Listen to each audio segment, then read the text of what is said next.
دا بړبوکۍ ناول درېیمه برخه. د سهار خړه وه، وړانګې ورو وویل: انا. بوډۍ کوم حرکت ونه کړ، د وړانګې شونډې وخوځېدې. پورته شه، ناوخته ده. بوډۍ په بړستن کې پټه وه. وړانګې ورو بړستن لرې کړه. د بوډۍ له خولې سپین ځګونه روان وو. وړانګې چیغه کړه: انا. ماریا جټکه وخوړه، سترګې یې رڼې کړې، کېناسته. بوډۍ ته یې وکتل، سترګې سپینې راختلې وې. شېرګل او د هغه ورېندار په بېړه کېږدۍ ته ورننوتل. ټول تر بوډۍ راتاو شول. وړانګې ژړل، نور ورخطا وو.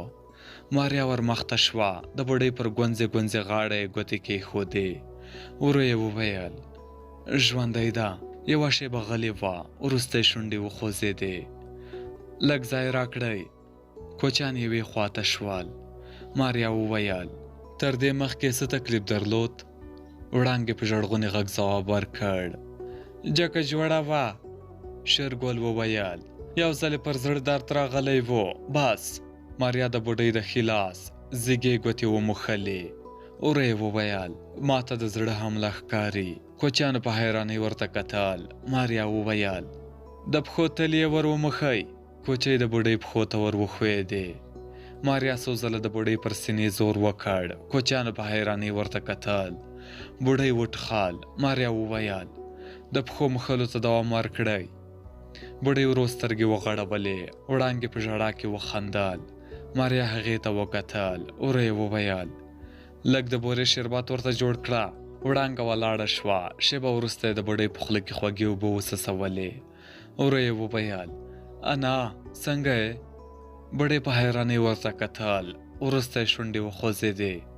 څه خبره ده؟ شېرګل وخندل. هېڅ. طبیعت دې یو څه خټه و. بوډۍ په ګیلاس کې پاتې شربت پر سر واړاوه. شېبه وروسته کېناسته. ورو یې وویل: سر مې درد کوي. وړانګه په خبره کې ور ولوېده. ښه کېږې. ماریا له کېږدۍ ووته. لمر خاته خواته، اسمان ژېړ و، نری باد چلېده. نجلۍ پر یوه تیږه کېناسته. تیږه سړه وه. سپی ورغی. لکه یې ووهله، پښو ته یې پرېوت. ماریا د هغه پر غټ سر لاس تېر کړ. د سپي لکۍ له ځمکې نرۍ دوړه پورته کړه. ښه شېبه ووته. لمر راوخوت. د غونډۍ یوه خوا ژېړ بخونه ښکارېدله، بل لوري یې سوری و. بیا یې د شېرګل غږ واورېد: ته خو سمه ډاکټره یې. ماریا وخندل. شېرګل مخامخ په شګو کې ورته کېناست. نجلۍ ته یې وکتل. د لمر وړانګې پر سپین مخ لګېدې. ښکلې ورته ښکاره شوه. نجلۍ ناڅاپه وویل: حاجي خدای نور پېژنې؟ شېرګل په حیرانۍ ورته کتل. شونډې یې وخوځېدې. څنګه دې دا پوښتنه وکړه؟ ماریا وخندل. هسې د هغه د زړورتیا کیسې مې اورېدلې وې. تېر کال یې په رڼا ورځ یو امریکایي ټانک وویشت. شېرګل یوه شېبه غلی و. وروسته یې په خوند وویل: حاجي خدای نور لوی زړه لري. ما 2-3 ځلې لیدلی دی. د راکټ په ویشتلو کې نوم لري. اوس چېرته دی؟ شېرګل وخندل. خدای خبر. ماریا یوه شېبه غلې وه. بیا یې وویل: پوهېږې چې د امریکا حکومت د هغه پر سر 5 میلیونه ډالر انعام ټاکلی، مړ یا ژوندی؟ شېرګل وخندل. هو، خو د هغه نیول دومره اسانه خبره نه ده. ته له کومه پوهېږې؟ حاجي خدای نور هوښیار سړی دی. نن دلته، سبا بل ځای. ځای بدلوي. تېره میاشت مرکز ته راغلی و، بیا چا نه ده لیدلی. ځوان غلی شو. ماریا غونډۍ ته وکتل. شېرګل هغې ته وچې سترګې نیولې وې. وروسته یې یو غږ واورېد: چای نه سوروئ؟ دواړه د کېږدۍ خواته وکتل. وړانګه ولاړه وه. دواړه ولاړ شول. کېږدۍ ته ورننوتل. پر غوړ دسترخوان د شیدو له چایو ډکې پیالې پرتې وې. ځای ځای وچه ډوډۍ ایښې وه. ماریا د بوډۍ تر څنګ کېناسته. د هغې پر اوږه یې لاس کېښود. ورو یې وویل: اوس څنګه یې؟ د بوډۍ شونډې وخوځېدې. ښه یم. وړانګې په خندا وویل: ډاکټره خو به نه یې؟ ماریا وخندل. نه، خو په ځینو لومړنیو مرستو پوهېږم. بوډۍ په خبره کې ور ولوېده. څه؟ معنا دا چې له سوځېدلي بې صدا او په اوبو کې له ډوب شوي انسان سره کومک کولی شم. شېرګل ولاړ شو. وړانګې دسترخوان ته وکتل.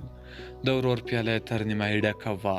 له پاستې هم کومه ګوله نه وه پورته شوې. ورو یې وویل څه کوې؟ د شېرګل شونډې وخوځېدې. رمه راته بیا یم. وړانګې وویل یا وار خو دې چای سور که. شېرګل په خبره کې ور ولوېده. زړه ته مې نه کېږي.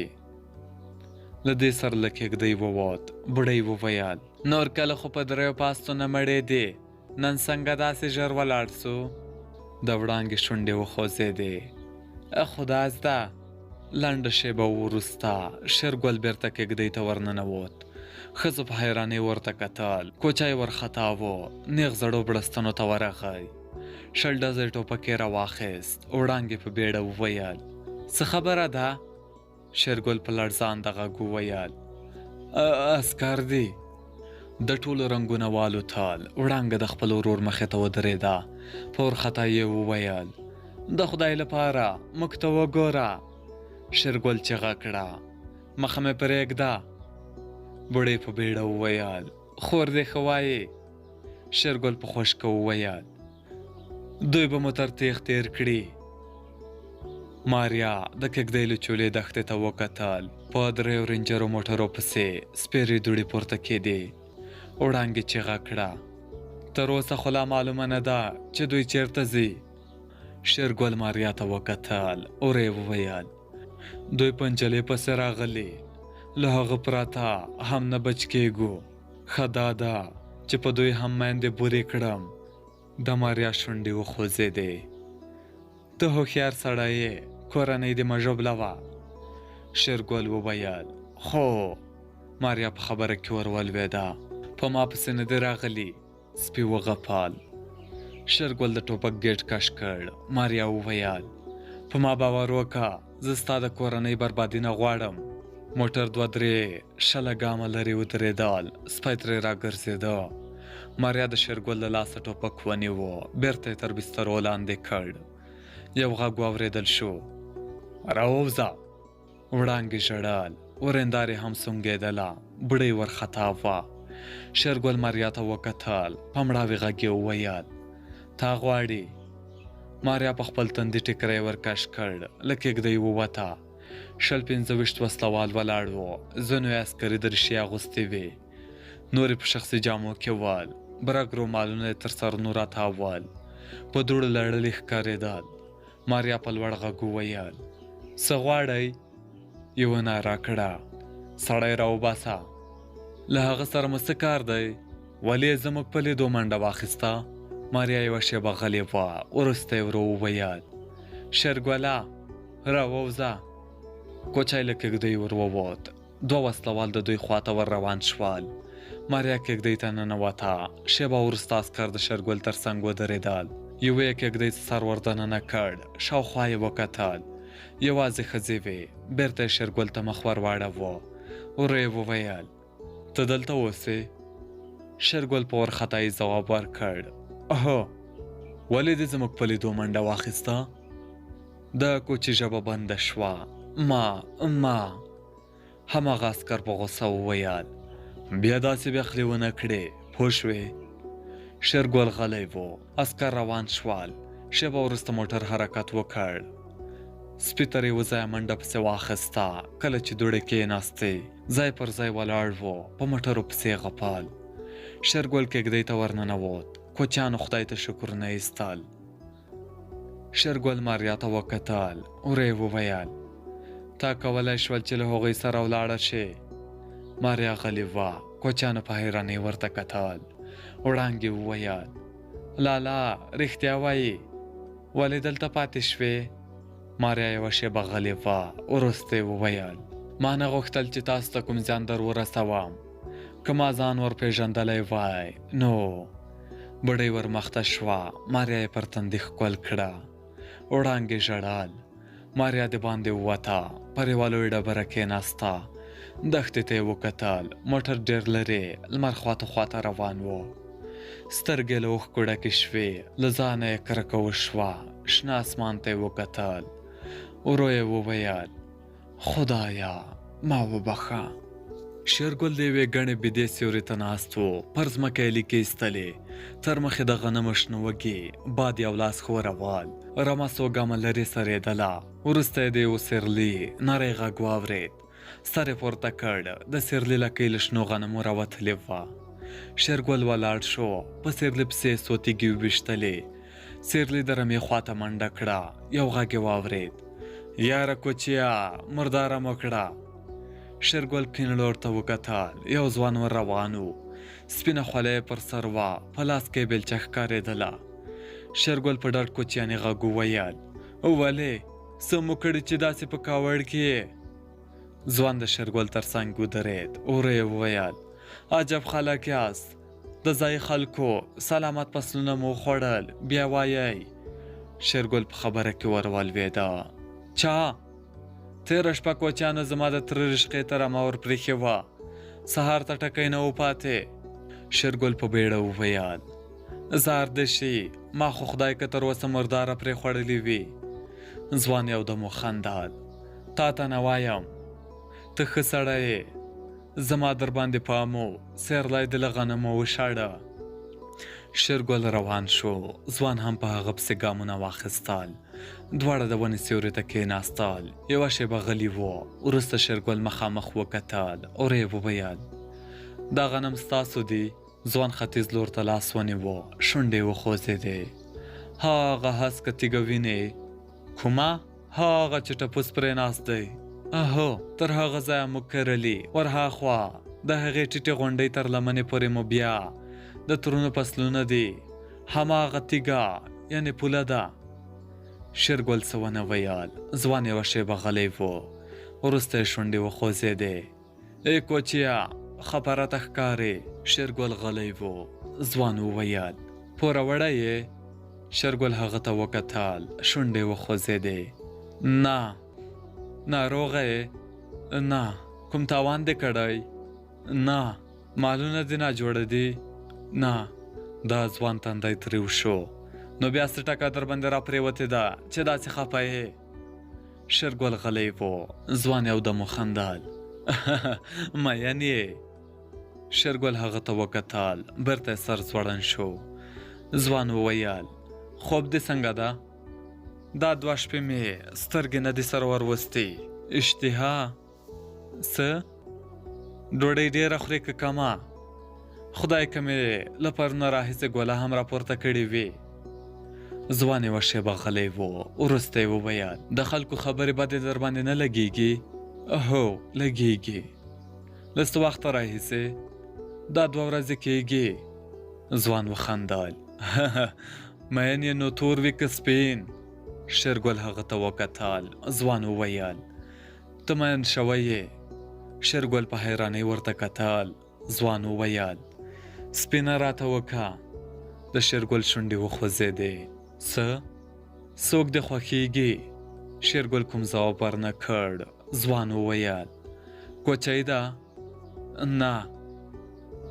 ځوان د هغه ولیو ته یو سوک ورکړ. په خندا یې وویل نو کومې جایز زړه درنه وړی؟ نه. ځوان په حیرانۍ وویل نو کوچۍ ده، نه هم کلیواله، نو څوک ده؟ د شېرګل زړه ولړزېد. ځوان وویل نه راته وایې؟ نه. ځوان وخندل. سمه ده مه راته وایه، خو زه هم مین یم، دا ټول په ما تېرېږي، نه خوب لرم نه هم اشتها، هېڅ شی خوند نه راکوي، بس نو مینه همداسې وي. شېرګل یوه شېبه غلی و. وروسته یې وویل رښتیا وایې؟ ځوان شونډې وخوځېدې. ای کوچیه خدای خبر ته به کله پوه شې، خو زه به د مینې په باره کې څو خبرې درته وکم، بیا ته په خپله فکر وکړه چې مین یې او که نه. ما په یو چا زړه بایللی، کله کله بې اختیاره ژړا راځي، اوښکې تویول راته ښه دي، او د سکون او ارامۍ احساس کوم. کله چې شپه شي لکه هغې چې له ما سره په یو بالښت سر ایښی وي، د ورځې یې په یاد ټپې بولم، زړه مې راته وایي چې هر ځای را سره وای، هغه څه مې ورته ویلي ول چې نورو ته مې نشو ویلی. له خپلو کامیابیو مې خبره کړې وای او د هغې په لیدو مې په زړه کې پراته دردونه هیر کړي وای. ځوان غلی شو، کوچي ته یې وکتل، بیرته یې شونډې وخوځېدې. په خبرو مې وپوهېدې؟ شېرګل په حیرانۍ ورته کتل. ځوان وویل ګوره، که د هغې په لیدو د زړه دربېدا ډېرېږي نو مین یې. که غواړې چې خپل پټ رازونه یوازې له هغې سره شریک کړې نو مین یې. که په نه لیدو د خواشینۍ احساس درته پیدا شو نو مین یې. که د له زړه نه وته نو مین یې. اوس پوه شوې؟ کوچی غلی و. ځوان وخندل. نه غواړې چې هغې ته دروغ ووایې؟ داسې نه ده؟ کوچی په حیرانۍ ورته کتل. ځوان وویل ساده به درته ووایم، غره ته وګوره، کاڼو ته وګوره، بوټو ته سترګې ور واړوه. که دې په دې هر څه کې هغه ولیده نو مین یې. مین ته ټوله دنیا یوازې خپله مینه ښکاري. ځوان غلی شو، ناڅاپه یې وخندل. د شېرګل ولي ته یې یو دروند سوک ورکړ. په خندا یې وویل پوه شوې که نه؟ شېرګل غلی و. دا ځوان شونډې وخوځېدې. نو ته په کوم یوه کې راځې؟ شېرګل وویل خو دا ځه. ځوان ولاړ شو. په زوټه یې وویل ای کوچیه، فکر وکړه، که زما غوندې احساس کوې نو پوه شه چې مین یې. هو رښتیا، له رمې سره دې پام کوه، للمو ته ورګډ نه شي. زه درنه لاړم. ځوان حرکت وکړ. شېرګل پسې وکتل. ځوړند سر روان و. ښه شېبه ووته. لمر د ونې سر ته راغی. د غنمو د سنو وږو پر سر یو ډول مرغه دی په هوا کې خپل وزرونه یې خوځول.